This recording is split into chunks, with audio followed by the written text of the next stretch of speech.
All that shit that people say, like, shit happened for a reason, like, shit really happened for a reason. Like, things just align at the right time sometimes. Today in studio, we've got a return guest, Coss the Boss, aka Coss Marte of Calm Body and Calm Butt. I heard you're going through some drama. Yeah, so the state basically started looking at the regulations and how they interpreted them and the law and how that was interpreted. And they said that they made a mistake on how they read the law and interpreted them. Before, it was 500 feet on the same street that you couldn't be from a school. Now they changed the way they read that, and now it's a radius. They actually shut you down. They gave us warning. You could continue operating until your license is up for renewal, right? What do I do for 3 days? Do I operate in the gray? Do I pay taxes? I'm gonna guess nobody had an answer. They were like, no, I think it's them buying time because I put the lawsuit in. Now they're violating the law. They said, hey, we made a mistake. We interpreted the law, but we're gonna give you a 2-year extension and violate the law ourselves as board members. So there's a lot of gray area.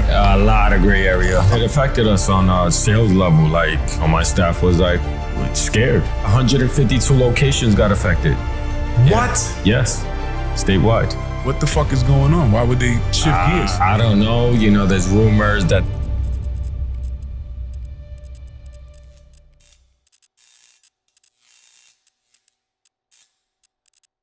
Welcome to another episode of the Real Mentors Podcast. As always, I'm your host, Sean Martin, and REAL stands for Real Examples Altering Lives. Today in studio, we've got a return guest, Coss the Boss, aka Coss Marte of Calm Body and Calm Butt. Welcome back to the show, my brother. How are you? Thank you, Sean, for having me again. You already know. My pleasure. You know we had to do it. It was so nice you did it twice, and we are only 2 doors down from your Calm Butt location. Calm Butt is right down the block on 3rd Avenue in Brooklyn, right here on the corner. Which is wild. I was telling you when I first found this spot, we were speaking, and it was nighttime. I didn't, see the store. And then I was like, that'd be a great place to shoot. And when we came to shoot for the first time, I noticed that your store was there. We sent you the pictures or whatever. Yeah. So you're now up to the 3 locations, but since we last spoke, I heard you're going through some drama. Yeah, so the state basically started looking at the regulations and how they interpreted them and the law and how that was interpreted. And they said that they made a mistake on how they read the regulations, the law, and interpreted them. So before, it was 500 feet on the same street that you couldn't be from a school, right? So now they changed the way they read that, and now it's a radius. So basically you can cut through a building. Let's say there's a building, there's a school.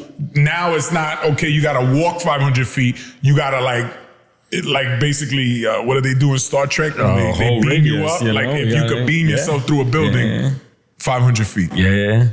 A little ridiculous, bro, at first listen. That sounds crazy. So literally this location got locked out because... So they actually shut you down? No, they didn't shut me down, but they gave us warning. So the warning is that you could continue operating until your license is up for renewal, right? But that there's certain people that are up for renewal like really soon before they go into legislation. So they're saying that they have a law, right? That's a bill. Somebody put it into law. Not law yet, but they're putting into legislation to get voted on, right? Senator Sepulveda has something in the books right now. And so that's going through the system, but that is not gonna happen till January. The thing is that there's people that have their licenses that are going to expire, like myself on Delancey Street, that my shit expires October 6th. In a couple days. Oh, yeah, in a week, So that's what I asked them. It was like, so what do I do? And they were like, the last time they were like, we're going to recertify you on the board meeting.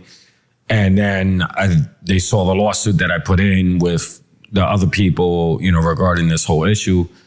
So I guess they pushed me back to the next board meeting. Which is when? October 9th. So for 3 days after you expire. So I asked them, like, so what do I do for 3 days? Do I operate in the gray? Do I pay taxes? I'm going to guess nobody had an answer. They were like, no, you just keep operating. We're going to give you a letter of good standing. Gotcha. Because there was software systems reaching out that said, your license is about to expire. We can't continue operating you in the software system without all an the updated ancillary stuff. Yeah. So I'm like calling my bank. I'm calling every ancillary shit. So and my bank was like, yo, you good as long as they don't give us a warning to shut us down. Right. They won't automatically. But other software systems like marketing shit, they're like, nope. Like that letter, they're going to give you good standing don't mean shit to them. They need an actual renewed license. Why would the city wait till the last minute to renew Not license? The city, like the state. Anyway? Or the state, rather. Excuse me. So it's for me, I think it's them buying time because I put the lawsuit in, right? And if they would have made a decision in the board meeting stating that they're going to extend my license for 2 years, now they're violating the law. Got you. They said, hey, we made a mistake. We interpreted the law, but we're going to give you a 2-year extension on and violate the law ourselves as board members. So there's like, a lot of gray area. A lot of gray area. We talked off camera. You're feeling confident the right things are going to happen and you're going to continue to do it. Yeah, because when we put the lawsuit in, OCM proposed that we get a temporary injunction and go towards the old law. How they interpreted it before. 500 feet walking distance. Not walking distance. It was just on a straight line. Okay, so gotcha. even if it was around the block, it didn't count. But same block, 500 feet. Like my location right here is 3rd Avenue in Bruckner. Right. If we would have had the corner location on Bruckner, 1 Bruckner, it would have been towards that way. Right. If it would have had the 3rd Avenue. So it would be 500 feet in either direction from the door of the location. Entrance. Yep. Got you. Yep. So, yeah, I'm pretty confident you're going to win that, but it just goes to show you the ineffectiveness at times of red tape and bullshit that goes with regulation. And it affected us on a sales level. Like, my staff was like, scared. Right. And the governor is saying that they're going to do this, right? Like they saw a video. They're like, yo, what do I do? How do I pay? They're doing this statewide. Oh, yeah. 152 locations got affected. What? Yeah. Yes. Statewide. And mostly justice impacted dispensaries. So do you think there's any correlation there to who they're going after? Or it was just... Absolutely. So the big mega, medical operators, there was only 2 of them. And it was like the 2 nice ones, right? And then all the, so who knows what. All the shops that we've seen pop up in the city, as a result of this law they passed back in, we just learned early on another show, I think it was 2020. They passed this law. They proposed the law. 22 it passes. Where March 21 it passes. March 21 the law passes to prioritize justice impacted individuals like yourself, like Vlad, who was here previously, in terms of, all right, these people have been locked up for this specific crime, which should have never been so harsh anyway. So now we're going to give you the opportunity. If you can show us that you are a reasonable business person and you know how to run a business, we'll give you first right of refusal to open these cannabis shops, should you be interested. You went and did that. You played the game. You became the first guy with 3, or the fastest and first with 3 locations. In 15 months. And now, within, 2 years? Yeah, they're looking to snatch everything back. What do you think changed in Albany, or what the fuck is going on? Why would they shift gears? I don't know. There's rumors that there's lobbyists from these big pharmaceutical companies. It's just sounds about right. It sounds like a market strategy and just a chess game. Yeah. Well, insurance companies do it all the time. Yeah. They lobby the elected officials to support laws that fall in their favor. So because of their deep pockets, they have lawmaking abilities, which is essentially bribery, but that's how the United States works. They basically said that they were going through an internal audit, and they said that they found this as a mistake. 152 mistakes. 152 That's fucking crazy. When they literally cut the ribbon in front of us.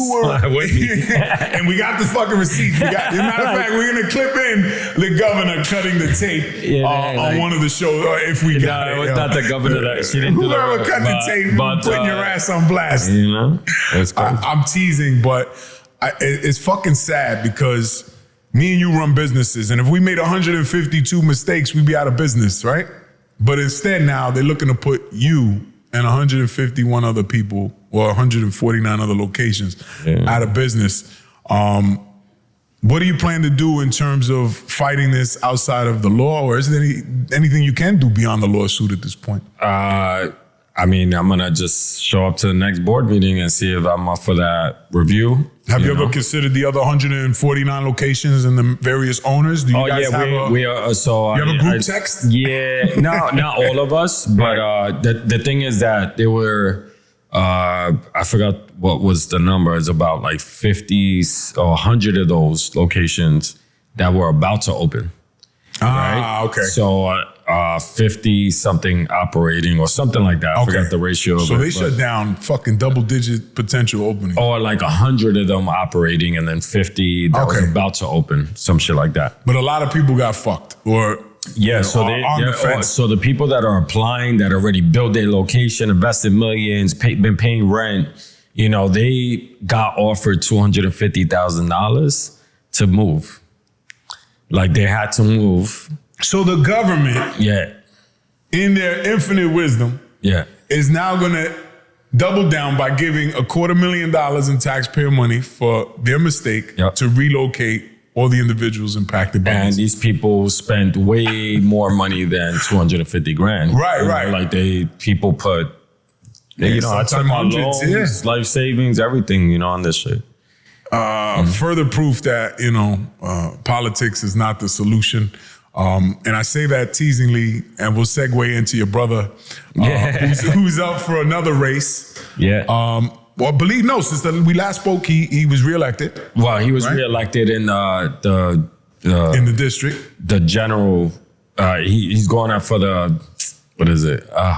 He was reelected for the primary. Now he's going up for the general election. Okay, so this general election, November 5th. You can tell I'm a heavy voter. I mean, he's a Democratic candidate in our neighborhood. Like, for a Republican to win, I don't think is going to happen. I don't think Republicans do too well. We're pretty good in that bucket, but he's running for Speaker of the House, which is the second most powerful position in New York City.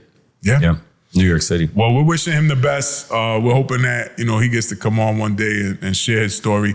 I know a lot of big things are happening in the city. Now, one of the things I loved about you, and I want to kind of revisit, is your roots.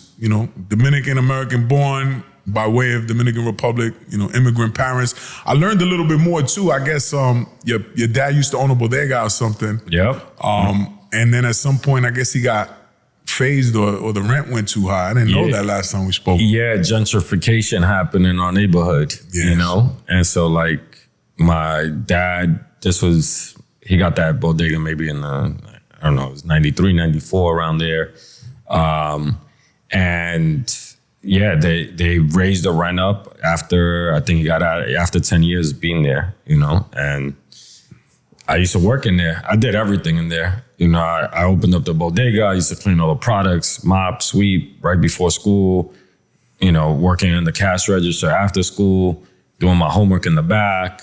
My dad had a gambling spot in the back, running the numbers. Did he have the little fucking casino device? He had the 777 dash number shit, and then we got the domino table, That's wild. My uncle used to have a hustle for that. I think if we talk about this, they used to have the poker joints in the back, right? Yeah. And it was the illegal fucking video game. They were playing, So my uncle and his these niggas had a system to feed the machine, but not feed the machine. So get the credit. And then after a few minutes, hit for $200 to go in front. Poppy's like, there's no fucking way you hit for $200, bro. And they used to go around all New York City to the point where they probably been in your pop spot. And probably got kicked out too. I don't know. But it was crazy. It was good times, and I feel like I learned a lot of my,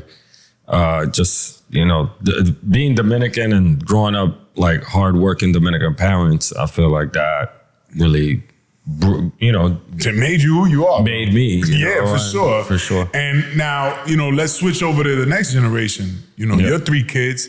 You're telling me your oldest, you seem super proud when you said it, is a student at Rochester Institute of Technology, aerospace engineering. Yeah. That's a far cry from, you know, working at bodega and hustling. And but he's also somebody that, you know, grew up with hard work and hard ethics. I mean, he didn't grow up like with a silver spoon, you know, but he grew up better than I did, you know, but he was in the Bronx, you know, and he got granted more opportunities to get out of the Bronx. I went to Pennsylvania for high school and, you know, and did well.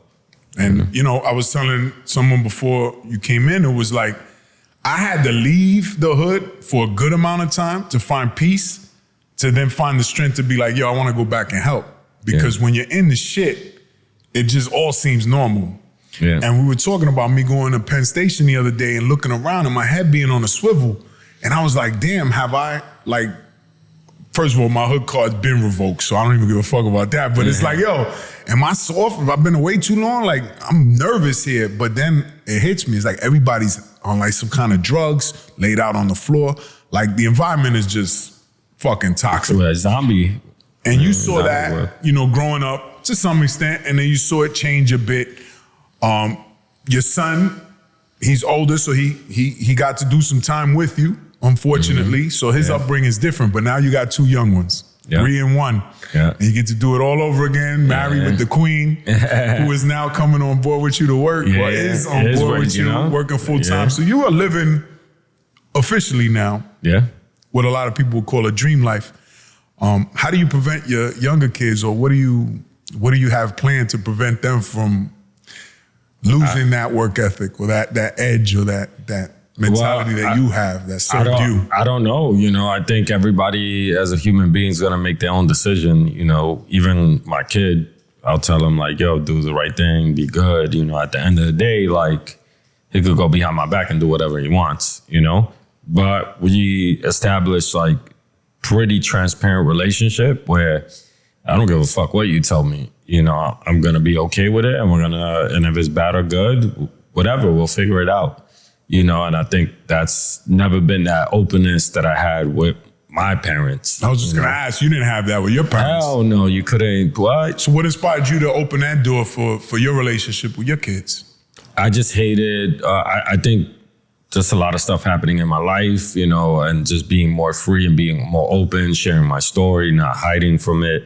You know, for so long, like my mom used to tell like my grandmother that I was in college, you know, one of those college, and tell my son too, like, yo, and he would be like, he's what? Like, I just saw him in handcuffs in the box and like, what the shit, you know, like. Grandma, well, I'm not stupid. Yeah, you know, and like he, you know, whatever, but that's the reality is like I felt comfortable just being open and sharing that and like having him share that part of it. Like there was, while he was in high school, he had like a speech class one time and he read out loud about like his journey, my journey, you know, and how he used to visit me and it was a whole hard time with his mom and all that stuff. And kids came up to him after class and was like, yo, my dad is locked up, you know, like multiple kids. And they never told people,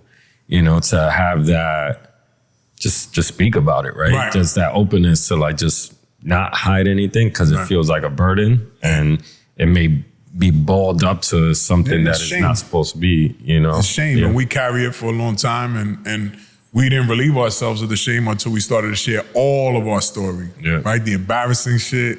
And that's what I was gravitated to you initially is you're not the prototypical hustler in terms of, I think you were a good kid that knew how to make money.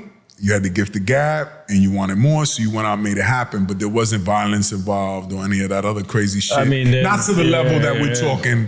Violence is normal, but I'm talking like you going muscling motherfuckers. Hardcore criminal type of shit. I mean, not like that, no. Right, and that speaks to your character, right? You're doing this out of necessity, not because you have a black heart or anything crazy. That's like a whole nother level of criminality that unfortunately we're familiar with, but didn't go down that path. And that's something you find close to your heart because you do make it your mission to employ formerly incarcerated individuals and turn their life around through providing them a job at one of your con locations, whether it be con body, con bud.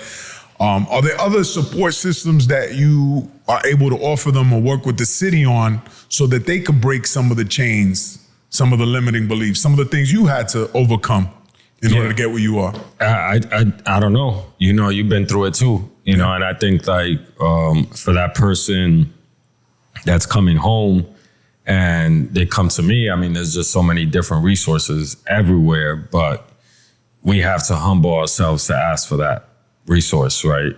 And I think that's the problem that a lot of people come out is like, yo, I got this. I'm gonna do, I got this, you know, especially this machismo of like coming out. And young Latin and black dudes, I came home 3 times. Every time I came home, I said, I got this. And then the last time I was like, I said, I ain't got this. I need help.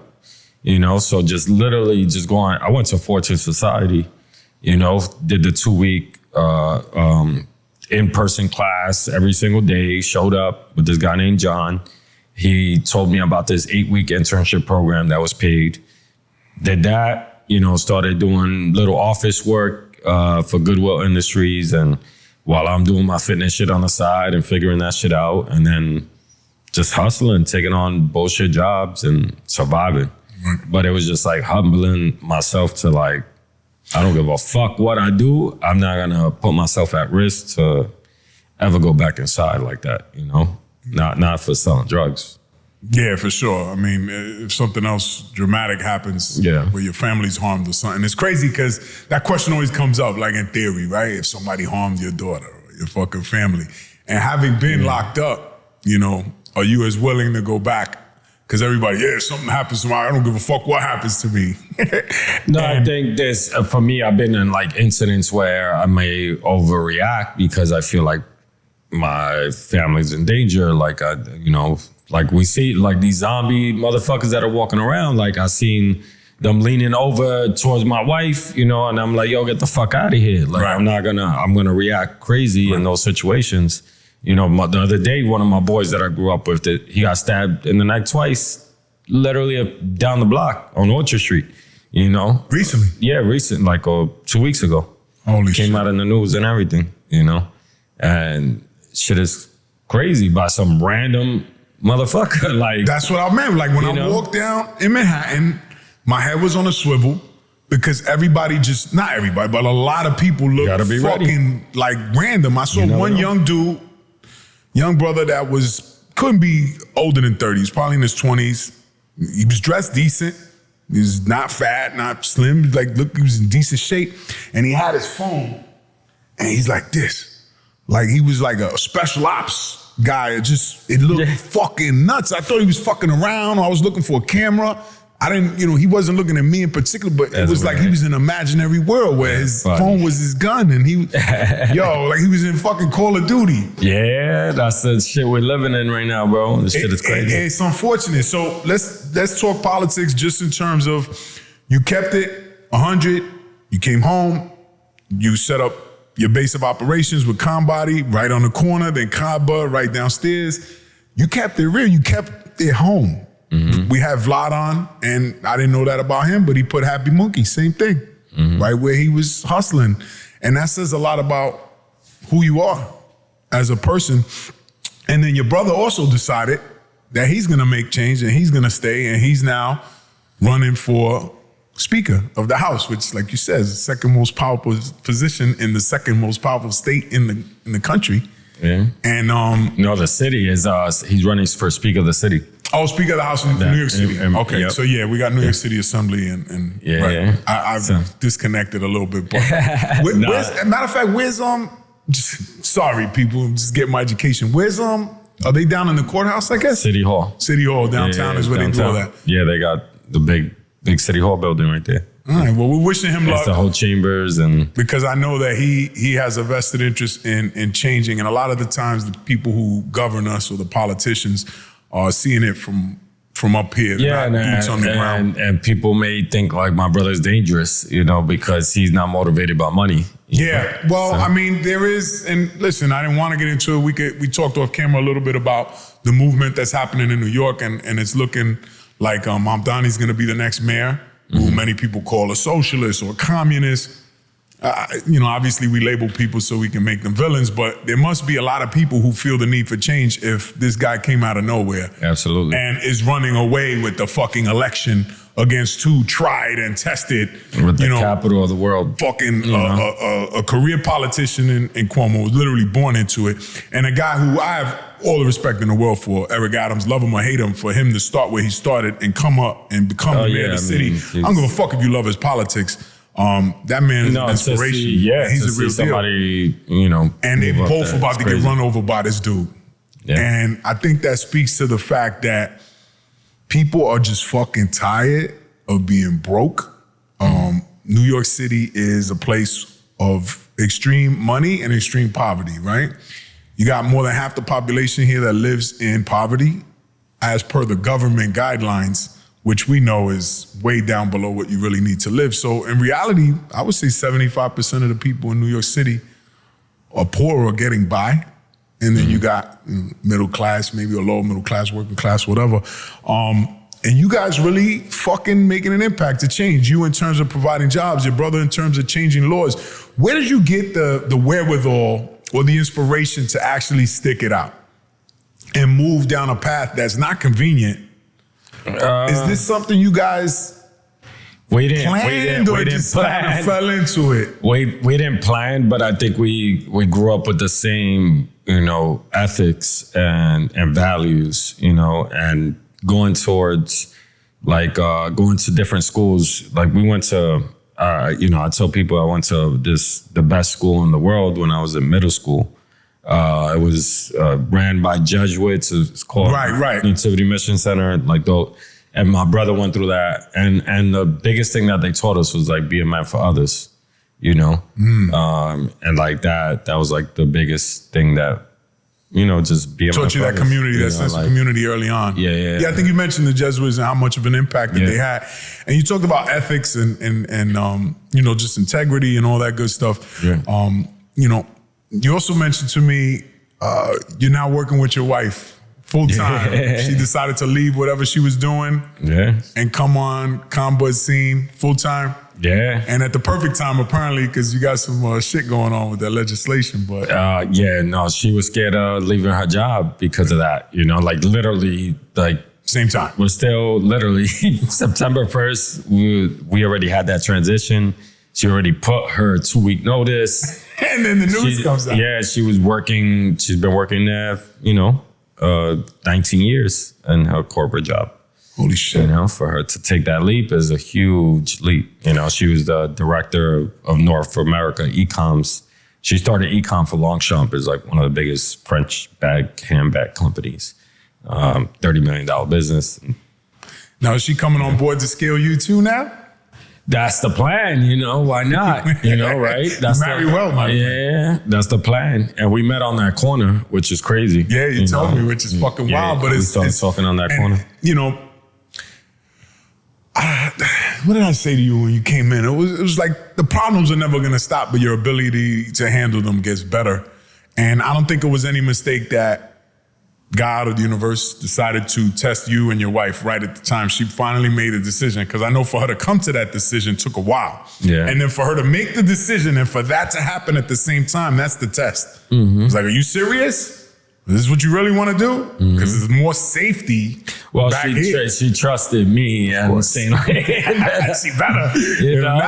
That I'm gonna figure it out. And I think, we didn't make a super dumb decision, but we made a educated decision, especially with our kids, and I have multiple businesses that can help us out, so I'm not only carrying the weight of just one business that entities, right? If one business knocks me out, then I have something else on the back burner. You got other income streams making that happen. Who are some of your inspirations now for your relationship? Because I see a lot of love, I see a lot of trust, I even see a business component benefit, which is rare, right? That gets tricky. We talked about that. And you got kids and you seem happy, most importantly. When I talk to you, your whole demeanor changes when you start talking about your wife and your kids. Is that intentional? Does she have good family that you're learning from? You obviously had good family too. Where do you draw your inspiration for that and how you feed your kids so that they come out the other side even better than you? I don't know. I don't know. I don't know. Shit just, for me, like all that shit that people say, like shit happened for a reason, like shit really happened for a reason. Like for me to like, I don't know, just things just align at the right time sometimes. And with my wife and I, it was just like, we figured it out together and it aligned, perfectly, like to get shit done. And it's been a roller coaster. Like it's never a perfect, hey, magical, happily ever after, couple like we do. That would be boring. No, she screams at me all the time. And I walk away all the time, See, that's my problem. I got to work on that shutting up part. That's what they say. It's the secret. But, there's a lot of shit that I think about, I don't know, progress and not regress. And I feel, and like, I literally went around small businesses around my neighborhood speaking to the couples, right? Because I know a couple, like probably 5 different couples that work together in these stores around my neighborhood. Okay. Like OGs, like working 40, 30, 20 years, Chinese, Jewish, Spanish. So like... Oh, immigrant mentality. This is all so business. Like I asked them, how was it to work with your better half, And all of them were like, it's the best thing ever. They not only did they do the job of 5 people, but it's like somebody that you could just trust and have shit secured when you're not there, Well, they got as much skin in the game as you. Yeah. They actually care as much as you. And even your best employees, unfortunately, will never care as much as the owner does. It's extremely rare. So listen, brother, I just want to say thank you again for coming out, sharing your updates. Again, let the people know how to find you and support you and everything you got going on next. You already know. Follow me at Coss Marte on IG, Conbud NY. We had to switch her from Conbud to now Conbud NY because our shit got locked. But you already know we here. Thank you again for coming out. As always, thank you for tuning in. We're going to have all of Coss's information in the bio. Stay tuned. As always, let's get it.